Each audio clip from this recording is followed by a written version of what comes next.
मी आज निवेदन केले, त्या निवेदनाला मी विरोध करते। महापौरमध्ये सर्वांनीच महिला आरक्षणाबद्दल या ठिकाणी आपापले मतं व्यक्त केले, काही सत्य घटना सांगितल्या आहेत, त्याचीच एक मी साक्षीदार आहे। सन्माननीय त्यावेळेचे माजी पंतप्रधान राजीव गांधी साहेब यांनी 74वी घटना दुरुस्ती आणली आणि 1992 साली जो काही पहिल्यांदा महिलांना आरक्षण मिळालं हे त्या काळात मिळालं, हे आपण कुणीही विसरू नये,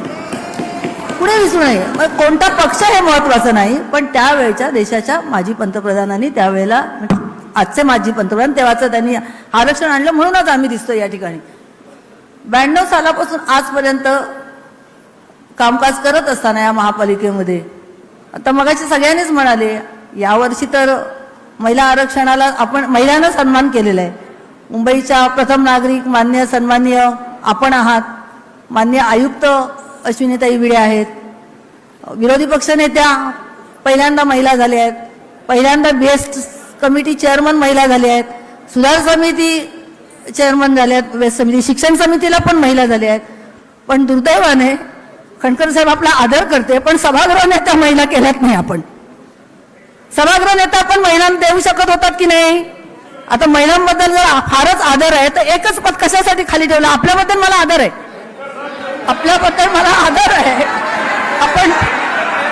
आपण सभागृह नेते म्हणून मी आपला आदर करते, आपला विचार ऐकते, पण तेही झालं असतं तर बरोबर पूर्ण झालं असतं की नाही?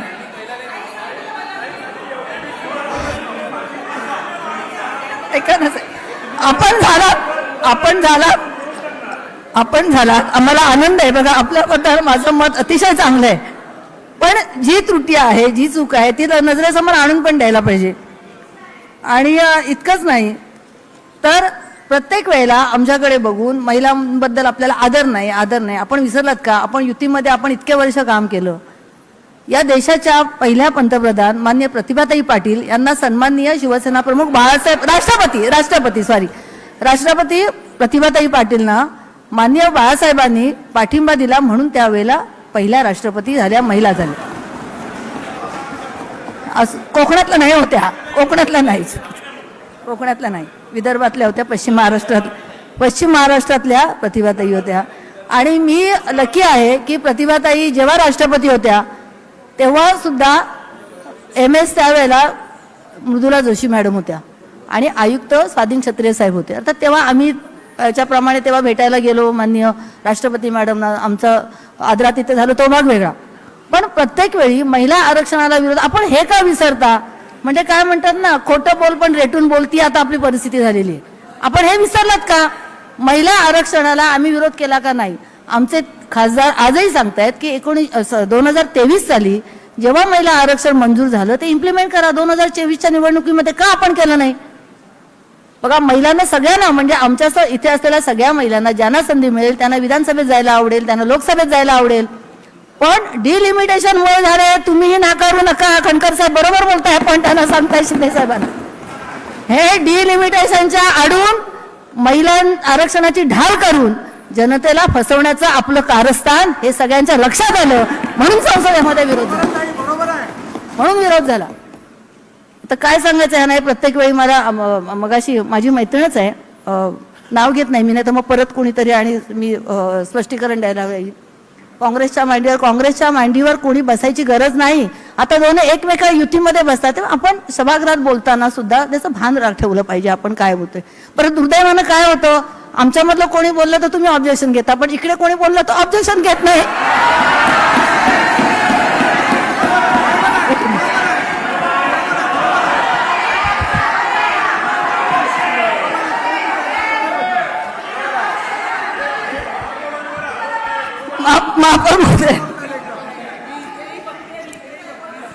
नाही, काय झालं माहितीये का, महापौर महोदया, मग आता पुन्हा असंसदीय शब्द आणि पार्लमेंटरी वर्ड्स वापरायचे नाहीत म्हणून मी बोलत नाही, विषय काही बोलली नाही, नाही तर त्या दिवशी पण आणखी गदारोळ झाला असता। आता एक मात्र चांगलं केलं ना, पण ऐका ना, नाही तसं मी ते म्हटलं नाही, मी काय म्हटलं, जर कुणी अनपार्लमेंटरी शब्द किंवा चुकीचे शब्द वापरले तर आपण आमच्याकडे बघितल्यानंतर आम्हाला लागतं तसं तिकडे करायला पाहिजे, ते आपल्याकडून झालं नाही। आता त्याचा मला पुनरुच्चार करायचा नाही। महापौर महोदया, आपण आता सभागृहात कॅमेरे लावलेत, सुरुवातीच्या बैठकीपासून ठरावाच्या सूचनेपासून माझी आणि अंकितची सूचना आहे की आपल्या सभागृहातलं हे जे काय आहे त्याचं प्रक्षेपण लाईव्ह करा. कळू दे ना, पार्लमेंटला होतं, विधानसभेमध्ये होतं, इथे का होऊ नये? म्हणजे आजही आम्ही म्हणतो की आम्हाला शिंदे साहेबांची त्यावेळची भाषणं ऐकायला हवी होती. आर.टी. कदम साहेब होते त्यावेळेला, आपल्या आर.आर. सिंग साहेब होते, 7 तास भाषण करायचे बजेटवरती. ऐकलंय आम्ही, कंटाळा यायचा, आपण ऐकत होतो ना, जाऊन बाहेर जायचं यायचं, बाहेर जायचं यायचं. मग आता ते लवकरच ठरावाची सूचना पण घ्या, याच्यानंतर आपण बजेट घ्या. ते कशासाठी विलंब होतोय? तर अशा गोष्टींना आपण प्राधान्य द्यायला पाहिजे. मग मी एक महिला आहे म्हणून मी असं म्हणणार नाही, पण ते घ्यायला पाहिजे. जे महत्वाचे ठरावाच्या सूचना आहेत पाहिजे की नाही. आता हा विषय दुसरा जरा मी परत याच्यावरती येते. महापौरमध्ये डिलिमिटेशनच्या आडून जे जे काय झालं, तर बघा सगळ्या पक्षांनी आपल्याला पाठिंबा दिला असता. याचं कारण असं आहे की किती जागा वाढणार होत्या. उत्तर प्रदेश, राजस्थान आणि मध्य प्रदेशमध्ये 200च्या वर जागा वाढल्या असत्या. आणि मग त्याचा फटका कुणाला बसला असता? दक्षिणेतल्या लोकांना बसला असता. म्हणजे उत्तर आणि दक्षिण हा भेद जो आहे, ह्या भेदाला विरोध करण्याकरता सगळे, आपल्याला माहित असेल तामिळनाडूच्या मुख्यमंत्र्यांनी सांगितलं, सन्माननीय मुख्यमंत्र्यांनी, की काही वाटेल ते जरी झालं तरी आम्ही हे डिमिलिटेशन करू देणार नाही. याचं कारण असं आहे, तामिळनाडूमध्ये 39 आता सीट्स त्या 59 झाल्या असत्या. उत्तर प्रदेशमध्ये 80च्या 120 होतील. त्यावेळेला 2 राज्यात 41 अंतर होते. पण हे जर डिलिमिटेशन झालं तर ते 61 होईल. म्हणजे भविष्यातला धोका त्यांनी ओळखला आणि म्हणून हे करून दिलं नाही. आपण हे मान्य करा. कुठे गेली शीतल? गेली वाटतं, गेली जेवायला. तर हो, तुम्ही थांबले. धन्यवाद धन्यवाद धन्यवाद महापौर महोदया. पण मला म्हणून हे सांगायचं आहे की दक्षिणेतल्या बघा, दक्षिणेमध्ये 50 ते 60च्या दशकामध्ये त्यांनी उठाव केला होता त्यावेळेला. तसा आता परत, आता केवळ दक्षिणेकडली नाही, आता इथली महाराष्ट्रातली पण जनता जागी झालेली आहे. केवळ महाराष्ट्र नाही तर सगळ्या देशामधल्या कित्येक राज्यातून ह्याला विरोध होतो. याचा अर्थ तुमच्याकडे मेजॉरिटी असताना सुद्धा हे विधेयक हरलं. याचं कारण समजून घ्या आपण, आणि त्याच्या मागचं जे गांभीर्य आहे ते आपण समजून घेणार आहात की नाही. म्हणाला कोणीतरी परत येईल, सगळ्या महिलांना वय, कुणाला नकोय. आज सभागृहात सुद्धा 33% जास्त महिला आहेत ना महिला. म्हणजे याचा अर्थ महिला सक्षम आहेत. पण ज्या पद्धतीने तुम्ही आणायचं चाललं होतं ते करा. म्हणून मला असं वाटतं की खरंच आपल्याला महिलांचा जर आदर करायचा असेल ना, तर हे आरक्षण फेटाळण्याचा नैतिक जबाबदारी मोदी साहेबांनी राजीनामा द्यावा आणि कार्यक्षम महिलेला पंतप्रधान करावं. करा, आपल्यातल्या कार्यक्षम महिलेला पंतप्रधान करा. आम्हाला आनंद आहे, आनंद आहे. महापौर महोदया, डिलिमिटेशन, SIR, 1 नेशन 1 इलेक्शन याच्या आडून निवडणूक आयोगाला, आता आपल्याला माहिती आहे ज्याची सत्ता त्याची नको परत काही बोलायला. त्यामुळे या सगळ्या गोष्टींच्या आडून निवडणूक आयोगाला मुठीत धरून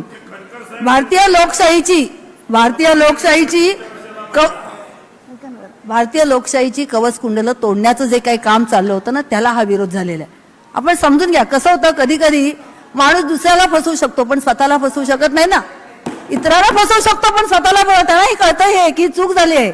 आपले लोक खासगीत बोलतात, आमच्या खडकर साहेब तर सोडा, पण आमदार खासदार सुद्धा बोलतात. हे चुकीच्या पद्धतीने आलं म्हणून विरोध झाला, हे मान्य करा आपण. आणि इतकंच नाही तर महापौर महोदय, आपल्याला बघा, मी मगाशी पण म्हटलं की कोणता पक्ष आहे माहिती नाही. देशाच्या स्वातंत्र्यानंतर म्हणजे 1971 साली इंदिरा गांधी बहुमताने निवडून आल्या, देशाच्या पहिल्या पंतप्रधान झाल्या, जगातल्या दुसऱ्या पंतप्रधान झाल्या.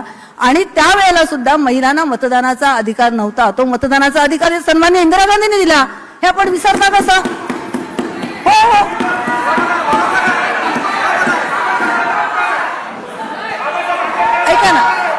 ऐका डॉक्टर बाबासाहेब, ऐका ना जरा, ऐका तरी, आता ऐकून घ्या. महापौर महोदया, डॉक्टर बाबासाहेब आंबेडकर, ऐका ना, ऐका.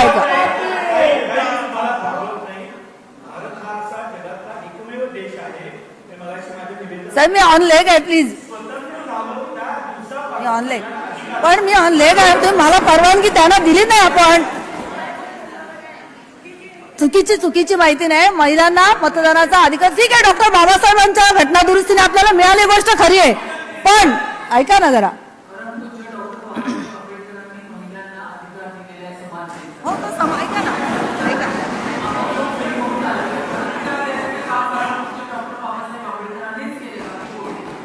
पण महापौर महोदया, किती महिला त्यावेळेला उघडपणे मतदान करायला येत होत्या, हेही आपण बघितलं पाहिजे. तेव्हा म्हणून म्हणून महापौर महोदय आपण फारच महिलांचं बोलते. आता बोलायचं झालं ना तर मला सांगा, या देशाच्या राष्ट्रपती मॅडम सन्माननीय द्रौपदीजी मुर्मू यांना डावललं गेलं की नाही? डावललं गेलं की नाही? राम मंदिरच्या अयोध्येतील राम मंदिराच्या प्रतिष्ठापनेला सन्माननीय राष्ट्रपतींना बोलवलं नाही. खरं आहे की नाही? तर ते पण नाकारलं आपण. नव्या संसद भवनाच्या उद्घाटनाला सन्माननीय राष्ट्रपतींना बोलवलं नाही. खरं आहे की नाही? खरं आहे की नाही? आहे की नाही खरं? कशाला? बघा, माझं चूक असेल आपण जरूर मला सांगा, ताई आपण चुकताय म्हणून जरूर सांगा, मी माझी चूक सुधारेन. माझं अज्ञान असेल आपण मला द्या माहिती, मी मान्य करेन ती मोठ्या मनाने. पण याही गोष्टीचं आपण भान राखलं पाहिजे. आणि म्हणून मला असं वाटतं की आपण इतक्या वेळा जे काही प्रत्येक वेळेला आपण सांगतोय, आता त्या मगाशी ह्यांनी सांगितलं, त्याच्या पुढचं मी सांगते. UP MP नंतर गुजरातला किती मंत्री आहेत, किती महिलांना दिले सांगितलंय. विशाखाने बिहार, ओरिसा, हरियाणाला सांगितलं. त्याच्या पलीकडे मी सांगते, आपल्याकडे उत्तराखंडला पण 9 मंत्री आहेत, त्याच्यामध्ये फक्त एकाच महिलेला मंत्रिपद दिलेलं आहे. गोव्याला तर 0 आहे, तो जाऊन द्या. आसाममध्ये 16 मध्ये एकालाच दिले. हरियाणामध्ये सुद्धा 14 मंत्री, त्याच्यामध्ये फक्त 2 महिलांनाच दिले. ओरिसामध्ये पण आहे, 16 मध्ये फक्त 2 महिलांनाच दिले.